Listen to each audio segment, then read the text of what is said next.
Mereka bilang ini loh barang-barang lo yang luxury brand kayak lo bilang tadi, Nike, Adidas, Hermes, Chanel apa segala macem, ini tuh dibuatnya di kita. Nah yang gue gak ngerti, emang tulisannya made in China ya barang-barang itu?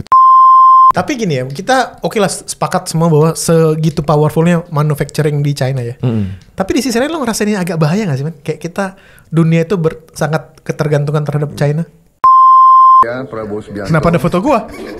Ucapkan selamat hari ulang tahun. Weh, weh. Halo 10.000. Ternyata views kah? Belum. Tadi terakhir gue cek 9.900 sih. Dikit lagi. Dikit lagi. Tolong 100 orang please. Tapi gue takut loh. Kenapa? Makin viral. Enggak. Gue sumpah gue bagian yang paling gue nggak suka dari kita kan bermain di berbagai media sosial ya. Tapi gue paling nggak suka adalah YouTube. Gue takut rame di YouTube. Oh ya. Takut aja nggak bisa sembarangan ngomong gitu loh gue. Suka diambil out of context. Iya. Tapi yang kemarin aman sih. Oh nggak ada yang aman. Yang dulu ya. Untung yang dulu sepi. Itu yang dulu nggak sampai 1.000 viewsnya. Jadi tolonglah jangan rame-rame lah. 10.000 udah maksimal. Ya. Lumayan rame karena kemarin juga topik bahasannya lagi viral banget. Ya, global gitu ya. Nah ini komennya juga lebih banyak daripada biasanya. Ada beberapa nih di highlight sama tim komennya. Padat banget kayaknya kayak pembahasan. Padat banget kayaknya ya pembahasan edisi kali ini. Iya. Karena gue kemarin juga agak ngerasa padat banget sih. Dan itu kita belum kayak mengupas semuanya. Karena mau dilanjut di episode ini kan gitu. Terus yang kedua channel asal mangap. Ini pedih nih. Ini. Gue pedih baca komen podcast ini. Podcast UMKM, channel asal mangap. Apalagi ya? Banyak ya. Sedih gue, awas ya. Tapi nggak apa-apa. Kita juga mencintai hate comment sih. Ayo, keep it coming. Seru banget, penjabarannya juga mudah dipahami. Please keep going. Oke. Iya. Wih, view-nya 5.000 lebih. Tolong ya, 10.000. jangan sembarangan. Kaget ya, kayaknya anomali banget ya 5.000. Padahal kalau di Instagram tuh 5.000 tuh ya apa gitu. Kita jago kandang Instagram. Next, apa? Nah, topiknya berikutnya kita pengen ngelanjutin ya topik minggu lalu, Trump perang tarif. Ya. Tapi kan dia masih terus saja melakukan gebrakan-gebrakan nih dalam 1 minggu ke belakang. Bahkan ini menjadi topik di semua media sih menurut gua. Media lokal, media internasional juga dan ada satu channel yang gue suka banget, lo kan pasti juga tahu sih, Last Week Tonight. Yang John Oliver. Minggu dia kan baru rilis tuh kan setiap hari Senin kan. Dan gue baru nonton kemarin tuh dia juga ngebahas perang tarif ini gitu. Iya pasti. Jadi update terakhir tuh gimana Cem? Update terakhir jadi kan kita kemarin pembahasannya baru ada reciprocal tarif. Nah ini sekarang mulai mengerucut. Karena apa? Ada seminggu terakhir ada 2 peristiwa penting. Yang pertama adalah ketika Trump mengumumkan 90 days pause. Ditunda 90 hari. Oke, ditunda ya. Untuk gitu. Untuk semua negara yang tidak retaliate. Kecuali Cina. Iya, kan yang semua negara yang tidak retaliate. Kanada retaliate juga.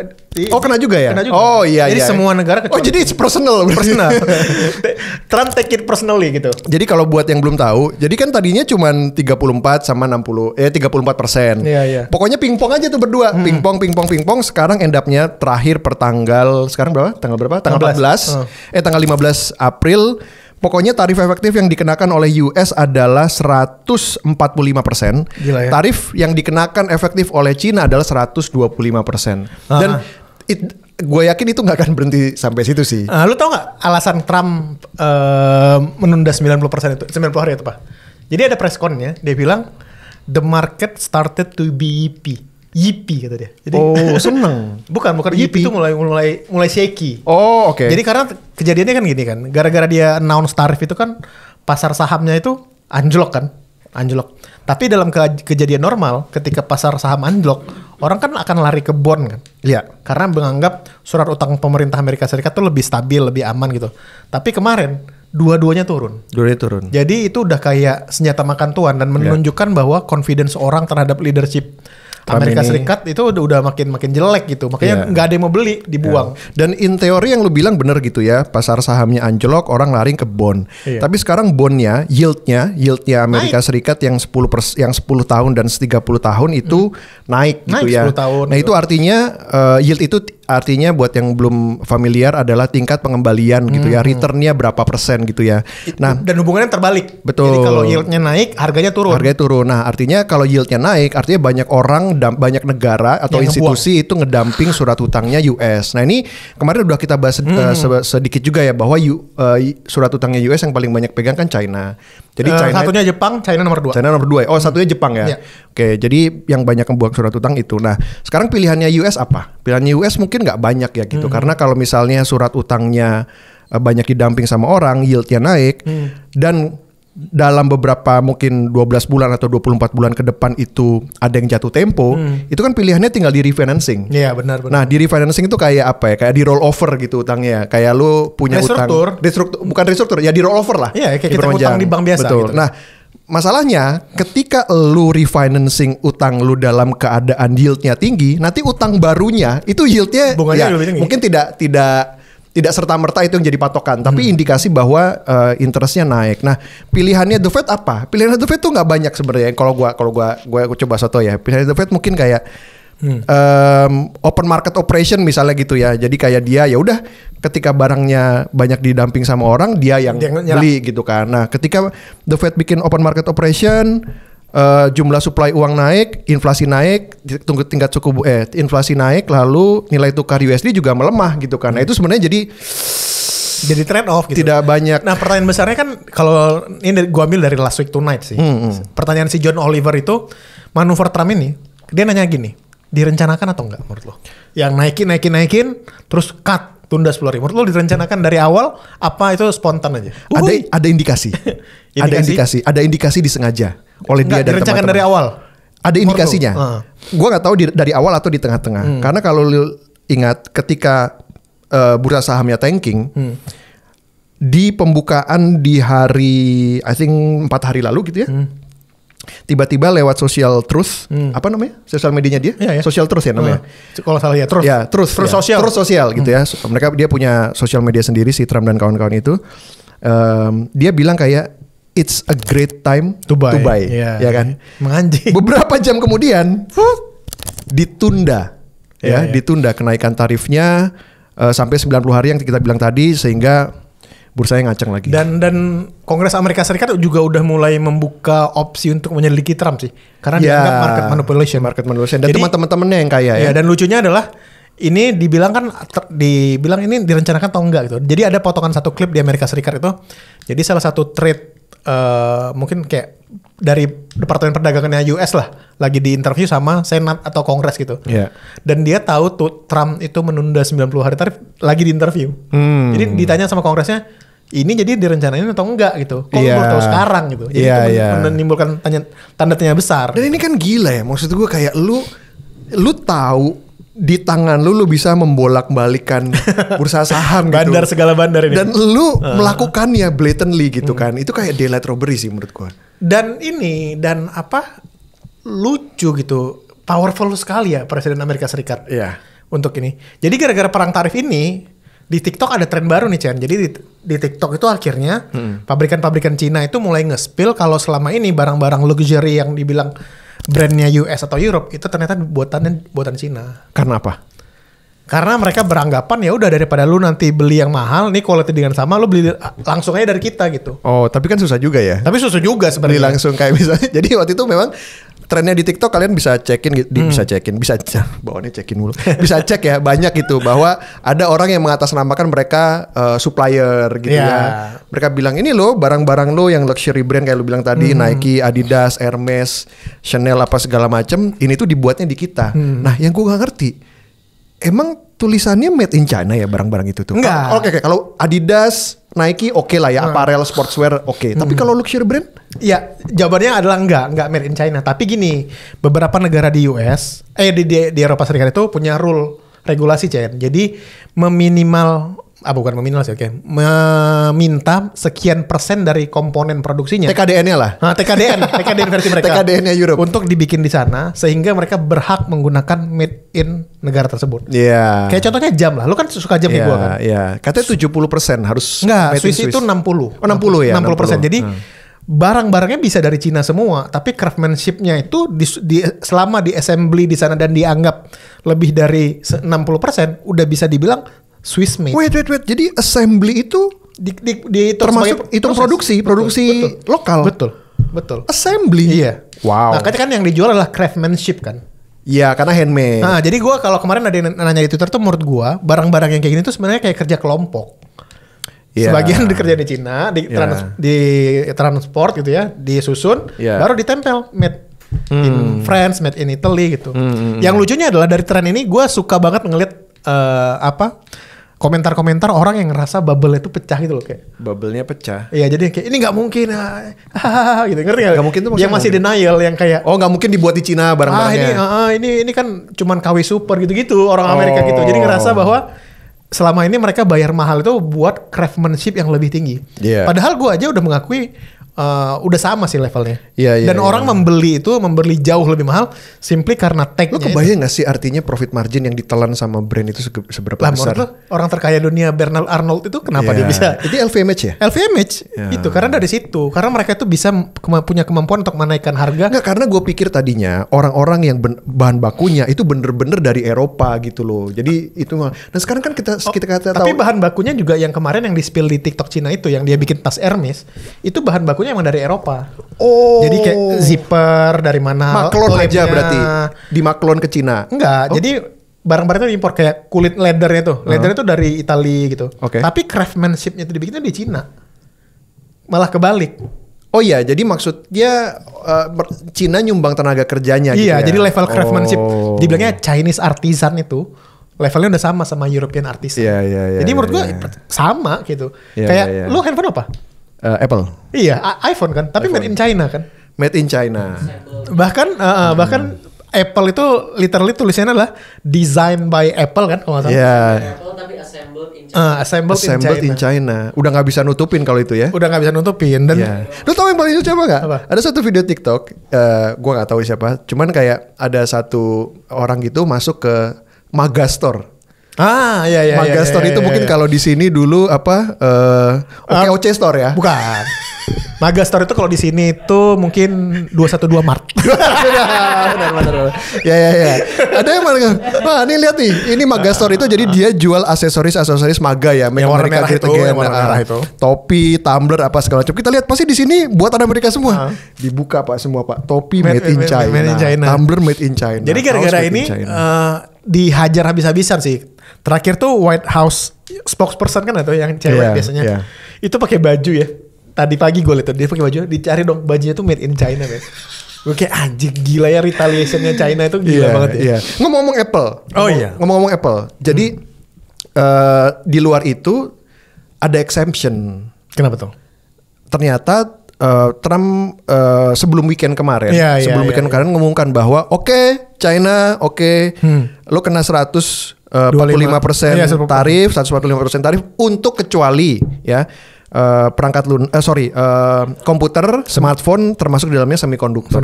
Karena baru ketemu sama Tim Cook. Dan itu menurut gua itu kan blatantly nepotism sih. Ya kenapa Amerika Serikat yang digadang-gadang sebagai demokrasi apa? Lah itu demokrasi mendengarkan Tim Cook. Mendengarkan rakyat. mendengarkan rakyat California. Jadi dikecualikan karena sadar Trump bahwa kalau dibiarkan 145% mati tuh. Itu katanya teknologi. Apple dan barang elektronik itu katanya bisa naik harganya 3 kali lipat. Iya, Nvidia juga akan mati. Betul. 85 sampai 90% Apple dibuat di China. Iya, iPhone, MacBook gitu, dan sebagian kecilnya itu di India setahu gue. Dan gue ternyata nonton. Gila, India udah bisa bikin Apple. India bisa bikin Apple. Jadi ini kan 85-90% tuh di Apple, China. Bukan Apple 10% tuh bikinnya di India. Oh iya. Agak pedes. Bau kari. Sorry. Enggak, karena kecemplung kan. Bentar. Gue tapi nonton interviewnya Tim Cook juga. Iya. Yang dia ngomongin bahwa level manufacturing dan engineering China itu udah beyond. Iya. Jadi katanya yang dia ngebantah biaya tenaga kerja itu ya? Benar, itu tuh bukan perkara biaya tenaga kerja, tapi the way mereka operate manufacturing factory-nya gitu ya. itu bener-bener top notch kualitinya gitu. Jadi argumen bahwa orang memindahkan proses manufaktur mereka ke Cina simply karena cheap labor itu kata Tim Cook itu udah berakhir bertahun-tahun yang lalu ya. Iya, jadi levelnya adalah karena level supply chain-nya yang udah terintegrasi di satu tempat, terus sama level itu SDM-nya juga. SDM-nya. Jadi engineering-nya katanya banyak juga. Dan dia bilang ini, kata-katanya yang bagus gua ambilnya level vocational. Vocational level itu udah tinggi banget. Lu tau vocational D3 training kan? D3 dan SMK. D3 SMK. Dan SMK. Jadi katanya udah kuat banget. Dimana Apple itu butuh advanced tooling dan China itu bisa. Oh iya, tooling ya. Buat tooling ya, betul-betul. 28-30% ekspor manufaktur dipegang China. Manufaktur dunia. Manufaktur dunia. Crazy. Gila. Jadi emang dan itu ke US loh. Mostly ke US kan. Makanya ini gimana mereka mau buang kemana barangnya? Jadi gara-gara ini lu ngikutin ini gak sih Nintendo rilis Switch? Nintendo rilis Switch yang kedua. Kan Nintendo Switch itu kan ada yang pertama. Switch 2 itu kan sekarang baru rilis. Oke. Gara-gara perang tarif ini mereka tunda postpone rilis di Amerika Serikat. Karena mereka nggak tahu berapa harga yang mereka harus berikan. Iya. Karena Trumpnya kan kayak gini ya, naik berapa persen, naik lagi. Jadi mereka nggak tahu berapa persen yang harus gue kasih harga. Lu tau nggak? Itu artinya gini, nggak sesimpel bahwa ya udah lu kenain aja lu mau dapat profit margin berapa. Iya. Jadi kan mungkin Amerika nggaknya gini, udah terserah lu produsen dari foreign company gitu ya, terserah lu mau kenain profit margin berapa. Nanti kan di sini kena tarif gitu. Karena beberapa produsen kayak Nintendo tadi, mereka care sama customernya. Mereka nggak mau customernya bayar kemahalan itu loh. Jadi emang gara-gara itu ditunda dan terus ditanya gimana kalau kita memindahkan produksi Nintendo itu ke Amerika Serikat. Sekarang ditanya dari satu komponen Nintendo Switch itu berapa yang dibikin di Amerika Serikat at this level? Stikernya enggak? Zero. Tidak ada satupun komponen dari Nintendo Switch yang baru dibikin di Amerika Serikat. Jadi gimana gitu? Dan ada juga gue ngeliatin anjing TikTok lagi referensinya. Jadi ada penjual cookies, Pak. Ada penjual cookies, dia komplain juga gitu ya. Dia bilang ini nih plastik bag tempat gua naruh cookies gua yang ada printing apa segala macam, gua impor dari Cina.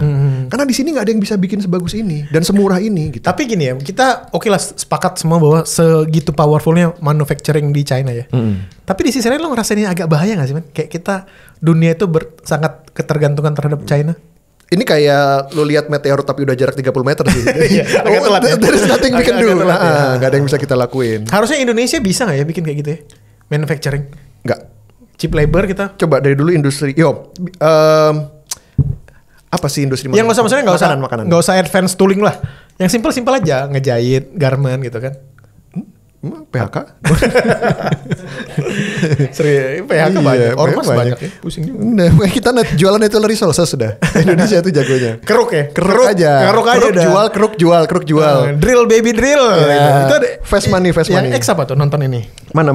Nonton ini Totally Black. Kok judulnya serem? Totally Black. Kayak Really Black ya? Nah ini. Oh ini. Yang dia breakdown itu kan harganya. Ternyata banyak orang Cina bisa ngomong bahasa Inggris ya? Oh udah lancar. Itu LC sign itu? LC? Oh ya LC sign. Tony. Chinese Tony itu. Hello my name is Tony. Dan kayaknya untuk bikin konten-konten kayak gini sih menurut gua. Kayak gini pertanyaan di tempat gua. Ini tuh beneran mereka supply buat those big brands? Or this is just another propaganda untuk memperkuat suasana? Enggak. Menurut gua beneran. Beneran ya? Menurut gua beneran. Bukannya mereka suruh desain NDA apa segala macam gitu? Iya, mereka break di NDA nggak sih kalau kayak gini? Nggak tahu ya, tapi menurut gua mungkin aja ini bukan langsung pabrikannya kan, mungkin dia hanya agent kan, agent sales. Sekarang kan banyak banget gua yang ngebreak gitu ya. Kan banyak banget sekarang sales agent yang bilang ya udah via gua aja, gitu. Iya. Ini yang gua bilang itu, jadi kulitnya diimpor tapi dibikinnya di 38.000 satu bagnya, satu tas. Gila. 38.000 itu berarti berapa? 500 juta. 500 jutaan. Tolong ya, kenapa cewek-cewek coba beli tiket tas 500 juta tuh? Apa logikanya? Ya gue nanya aja gitu. Kenapa lo takut? Karena ada duitnya kan. Oh iya. Kenapa juga ya? Kenapa lo takut? Dan gak semua cewek kan. Iya. Nah terus apa lagi nih? Oke, global supply chain. Ini apa nih? Yang tadi yang global supply chain itu dipegang oleh China gitu. Dan sekarang mobil. Gue kan lagi cari mobil Chan. Gue sangat mempertimbangkan mobil Cina loh sekarang. Cherry. Kemarin gue lihat tuh di jalan yang warna hitam Pak. Yang J6. Yang kotak kan? Yang kayak G-Wagon kecil. Kayak kotak. Kan di dalam dari luar, dari depan ya kayak, mobil apa ini gitu kan. Terus pas lewat tuh belakang Cherry. Itu elektrik semua. Iya elektrik. Dan all wheel drive. 4-wheel drive. For wheel semuanya. Bukan FWD. Kalau FWD itu forward. Apa sih gak jelas. Episode yang gak jelas nih anjing. Tapi maksud gue sangat mempertimbangkan mobil Cina sekarang. Karena seperti yang tas-tas ini tadi, mungkin yang selama ini yang bikin kita mobil ini lebih mahal atau barang ini lebih mahal, simply karena brand perception aja gak sih? Enggak, lu masih gak? Kenapa lu gak pakai HP Cina? Sekarang, merek Cina. Ini kan jelas. Padahal gue juga gak pernah jual handphone gue. Seumur-umur gue gak pernah jual. Ini kan jelas-jelas bahwa Apple made in China kan. Ya kan? Kenapa lu pribadi gak pernah beli Oppo? Kalau handphone sih quality ya. Iya, durability, quality. Terus lu bilang Oppo jelek? Enggak, dari dulu gak pernah pakai Android gue. Oppo klien. The best. Oppo terbaik. Bagus. Ya, saya beli habis ini. Pulang sini saya beli. Rusak ini jangan beli handphone lagi ya. Apa ini Apple? Apa ini tim Oppo bagus.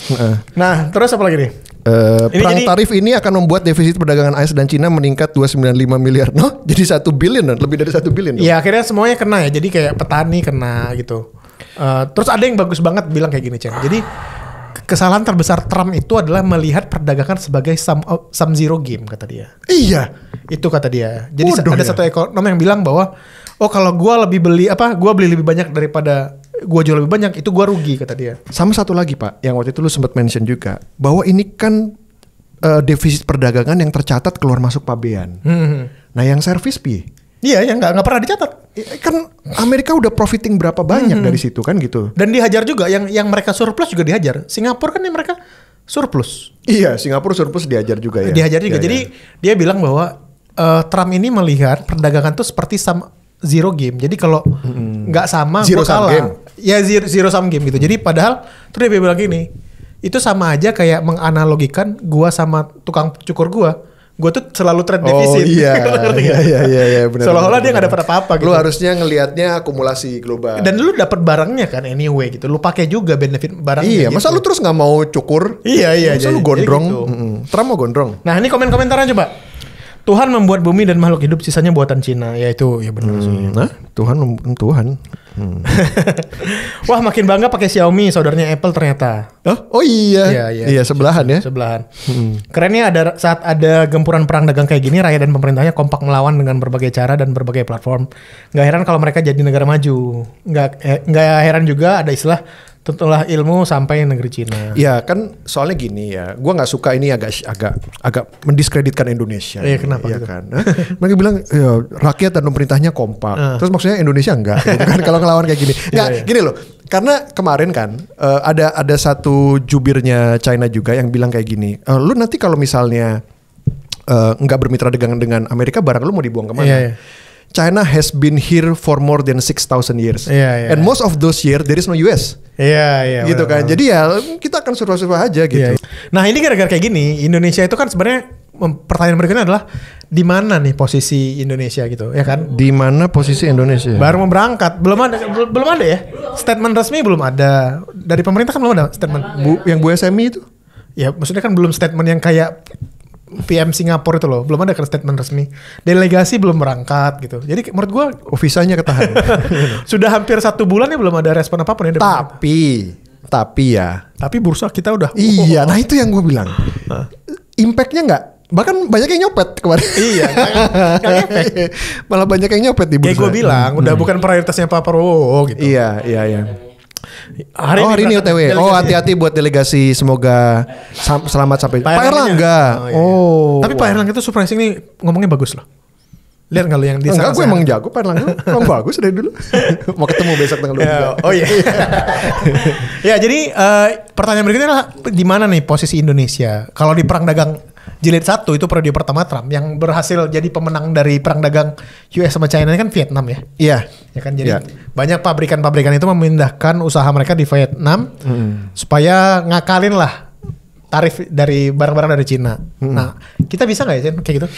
Yang masalahnya nomor 1 gini, kemarin ada data menarik, kita sempat tweet juga di akun Twitter Big Alpha. Oh ya, mumpung lagi ngebahas ini, tolonglah kalau kalian nonton ini sampai sini sekarang ya, di subscribe, terus di share ke teman-temannya, follow media sosial kita lain karena semuanya ada update yang lu nggak akan dapetin di tempat lain. Okay. Nah, speaking of Indonesia itu yang waktu itu gue sempat bilang dari Global Business Complexity Index itu selalu top 3. Top 3. Jadi kalau bikin bisnis itu rumit. Bikin bisnis rumit. Tahun 2023 Indonesia nomor 1. Tahun 2024 China nomor 1. Nah, jadi sebenarnya ya kan agak ironis ya. Bikin bisnis di China rumit juga karena pertama nomor 1 karena kendala bahasa. Ya kan. Terus yang kedua ada multiple layers juga gitu kan. Tapi once lu strive di situ, semua iklim industrinya itu bisa support lu gitu kan. Nah, di sini perizinannya sulit. Habis selesai dapat izin, premannya nggak berhenti datang juga misalnya gitu kan. Nah, itu yang menurut gua jadi kita mau bicara apa ya? Kita mau bicara bahwa oh ya bikin usaha di Indonesia sulit, makanya bisnis kita nggak berkembang. Oke, kita perbaiki sistem OSS-nya, misalnya gitu ya. Udah dipercepat kan waktu itu kan sama Pak siapa tuh? Pak Tom Lembong waktu itu ya? Pak Luhut, itu proyeknya Pak Luhut tuh OSS. Pak Luhut ya, justru ya. Iya. Oh itu yang justru beliau ngeritik Pak Tom Lembong nggak kelar-kelar ya? Oke. Nah terus itu sudah diperbaiki, tapi kok nggak bisa seperti China juga? Itu kan artinya banyak faktor lainnya di luar masalah kompleksitas dalam mendirikan usaha. Banyak raja-raja kecil nggak sih? Banyak raja Jawa, raja kecil di daerah yang harus dikasih makan juga gitu. Iya. Jadi pertanyaan gue goblok banget sih. Pertanyaan gue gini, untuk negara dengan 1 miliar penduduk, Cina tuh ada ormas nggak sih? Oh ada. Atau ormasnya satu aja, CCP? Dulu kan pemuda banyak ini kan. Panca ormas. Partai pemabuk itu dulu ada. Enggak bercanda. Tio Buki ya. Tio Buki aja masih nggak update. Nggak tahu mereka tongkat pemukul anjing. Tongkat pemukul anjing. Bocah tua nakal. Ya anyway nggak tahu. Nggak ada ormas sih harusnya sih. Nggak ada ya. Jadi sekarang Indonesia itu udah jauh ketinggalan. Sama Thailand kita kalah dari sektor pariwisata ya. Di 2024 Thailand itu kedatangan 35,3 juta wisatawan asing. Indonesia itu cuma 9 juta. Pure bukan karena ganja. Iya, karena Ladyboy. Nah, lebih kemudahan akses, promosi global, infrastruktur yang lebih bagus gitu ya. Dan banyak banget di TikTok itu gue nemu bule-bule yang ngebandingin infrastruktur di Phuket sama di Bali. Tapi kalau ke Bangkok ya sebenarnya ya nggak jauh beda sama Jakarta. Mereka tuh karena bukan di Bangkok ya. Bukan di Bangkoknya ya? Di Phuket mungkin ya. Bangkok gede sih. Tapi kalau dibandingin sama Jakarta ya mirip kan sebenarnya kan. Phuket itu. Bule-bule ya standarnya kan Bali kan sekarang. Iya. Dan lucunya adalah kan zaman Pak Jokowi terakhir itu kan ada yang super destinasi itu yang ada Lombok, terus Danau Toba. Nggak kedengeran lagi sekarang ya? Ganti rezim ganti ya. Iya. Terus ini Thailand juga menargetkan mendapatkan turis baru karena mereka menyelenggarakan F1 di 2028. Oh gitu. Mereka nyelenggarin F1 di 2028. Pertama kali ya? Udah resmi. Oh. Gila ya. MotoGP kita gimana? Namain Singapura. Di Mandalika masih jalan MotoGP. Tahun lalu. Oh di Mandalika ada ya? Oh iya. Masih ya? Nah, kalau sama Vietnam kita udah jelas kalah ya. Manufacturing Vietnam itu gokil banget. Mereka punya perizinan yang jauh lebih sederhana dan efisien, insentif pajak yang lebih bagus gitu. Jadi pabrik-pabrik iPhone dan teknologi itu banyak pindah ke Vietnam gitu. Iya. Kalau diberikan, ini Malaysia nih. Kalau negara tetangga nih. Malaysia punya Petronas. Hah? Maksudnya apa nih? Ya karena Petronas paling gede kan. Perusahaan migas yang paling berhasil di Asia Tenggara itu kan sebenarnya Petronas. Oh gitu. Nah, jadi produksi mereka nggak hanya di dalam negeri tapi di luar negeri juga gede kan. 100 negara ya? Gila ya. 100 negara? Oh, jadi mereka tuh net eksportir ya? Iya. Malaysia. Jadi mereka tuh produser minyak di luar negeri juga. Jadi kalau Pertamina kan hanya sedikit tuh lapangan-lapangan migas di luar negerinya. Kebanyakan mereka di Indonesia. Mereka punya sumur di luar. Banyak. Bukan punya, banyak. Wow. Kok bisa gitu? Ya gila aja, eksplorasi berani. Duitnya banyak, berlimpah. Jadi mainnya keluar, nggak di dalam ini. Kalau Pertamina juga punya, tapi nggak banyak. Mungkin 1-2 kali ya. Iya. Nah di judol juga Kamboja ya. Kita kalah sama Kamboja ya. Pak Dasko help. Pak Dasko tolonglah Pak Dasko. Maksudnya tolong bereskan isunya kan, maksudnya kan. Iya. Sekitar 28 triliun dari transaksi judol juga lari ke luar negeri. Kalau diberikan perbandingan lagi, indeks korupsi Malaysia jauh lebih baik Indonesia. Di mana Malaysia ada di peringkat 57 dari 180 negara, sedangkan Indonesia di peringkat 99. Hah? Maksudnya paling kecil makin bagus gitu ya. Makin bersih. Makin kecil makin bersih. Iya. 99 dari 180 is actually not bad. Gue pikir kayak kuartil terakhir gitu loh kita. Kita tengah-tengah. Kita tengah lah. Ya oke lah. Masih ada 90, masih ada sekitar 80-an lebih. 90-an. Iya. 80 negara yang lebih buruk. Yang lebih buruk daripada kita. We should be proud. Ada. Iya. Bagus lah nih. Di bawah kita tuh ada apa? Coba tebak. Somalia gitu. Sudan, South Sudan gitu ya, kayak Lesotho mungkin ya. Tapi gue nggak tahu juga. We'll see nanti negara-negaranya. Nomor 1 apa tau nggak? Apa? Itu negara yang cuma penguin isinya. Nggak ada yang korupsi. Nggak bisa korupsi. Nomor 1 apa tapi? Singapura ya? Nomor 1. Singapura agak turun kemarin. Oh, negara apa? Oh soalnya ada satu ketangkep ya. Siapa? Singapura. Iya. Nah jadi emang dari sisi apa ya Indonesia bisa mengungguli ya? Sepak bola? Ungguli siapa? Malaysia? Negara-negara ASEAN. Sepak bola? Sepak bola. Tadi malam dicukur 6-0. Terus sama siapa? Sama Korea Utara. Kan Piala Asia U17. Lolos dari grup kan puja-pujinya udah berlebihan. Berarti nggak lolos nih? Kelar. Terus ke perempat final 6-0 dicukur sama remaja Korea Utara. Remaja Pyongyang. Lu dicukur sama orang yang nggak dapat akses internet. Iya.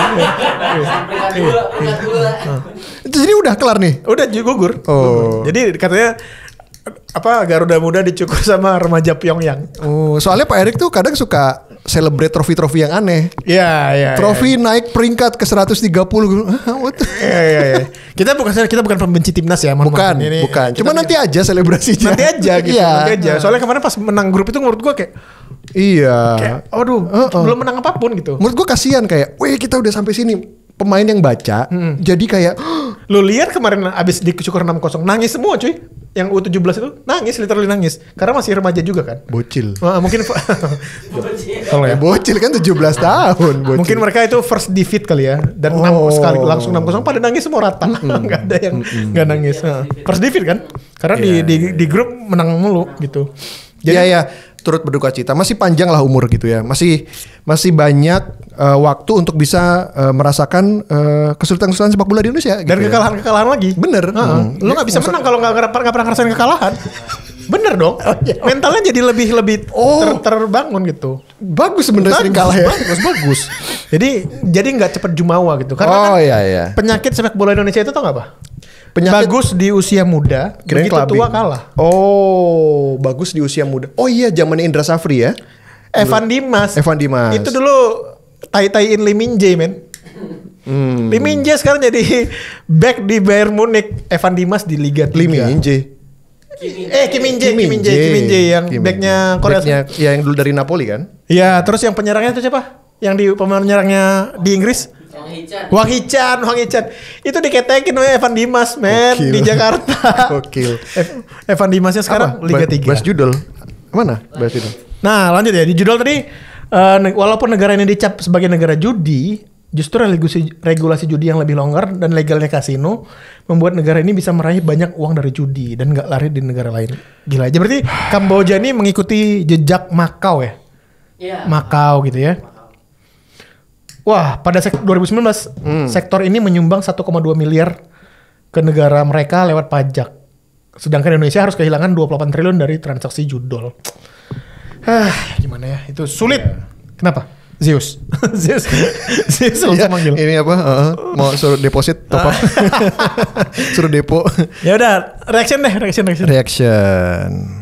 Apa? Rela menempuh ribuan kilometer demi ketemu kekasih game FF. Dikenal lewat game Free Fire. Kekasihnya? Iya. Kenyataan pahit menamparnya sang kekasih ternyata hanya PHP dan enggan menemuinya. Yo Allah. Cewek? Iya, wanita asal Sulawesi. Oh, di catfish gitu ya? Enggak di catfish tapi nggak mau ditemuin. Ya catfish dong berarti. Kalau catfish tuh beda mukanya. Ya mungkin aja nih beda jadi nggak berani diketemuin. Oh, pakai skin FF yang beda. Skinnya beda gitu. Ya tough life ya gitu ya. Iya. Buat banyak jangan bersedih. Main dating app aja lah. Iya, janganlah menangisi laki-laki lah ya. Jangan, nggak usah.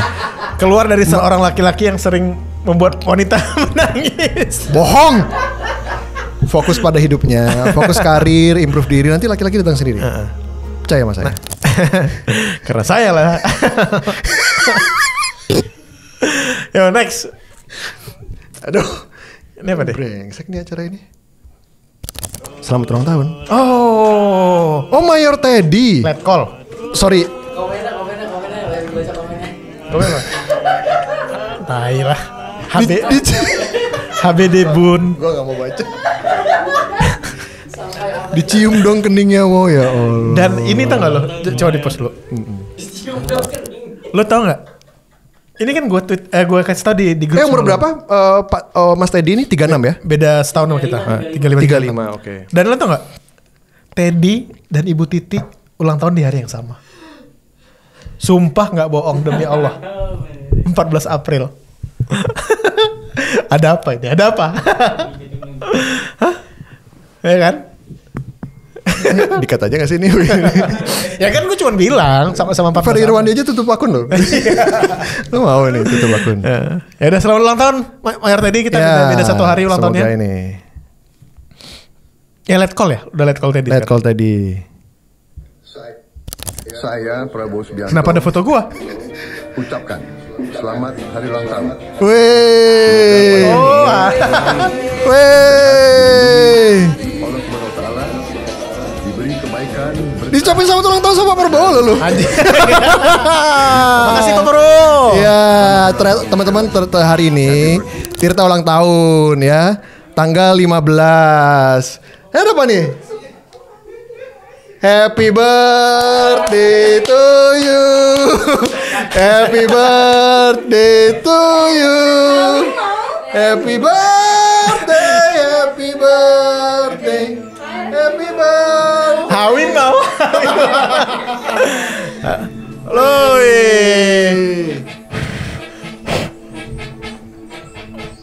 Dah.